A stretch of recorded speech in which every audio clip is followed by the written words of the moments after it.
এমাহ হ'ব 19 তাৰিখে একো তদন্ত নাই কি হৈছে জুবিন দাৰ লগত আমাৰ ভগৱানৰ লগত কি হৈছে আমি একোৱে গম পোৱা নাই কিয় গম পোৱা নাই কিহৰ কাৰণে আমাৰ কিয় আজিলৈকে ইমান দিনে একো তদন্ত পোৱা নাই গতিকে আমাক ন্যায় লাগে অতি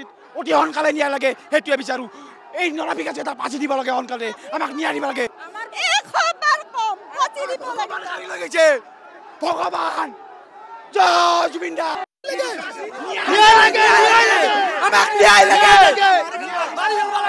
ফাঁসি লাগে ফাঁসি জুবিনদাৰ হত্যাকাৰীক আমি ফাঁচাই লাগে কুকুৰকেইটাক মাৰি ফেলব লাগে কুকুৰকেইটাক মাৰি ফেলব লাগে কুত্তা হয় ইহঁত চৰকাৰক এটা অনুৰোধ যি কৰে অতি সোনকালে কৰিব লাগে বৰ্ষৰ মানে আমাৰ আৱেগিক হৈছে মানুহবিলাক তাহাক ক'ৰ পৰা ক'ত আনিছে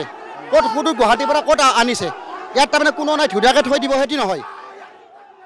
মানে মানুহ আৱেগিক হৈ আছে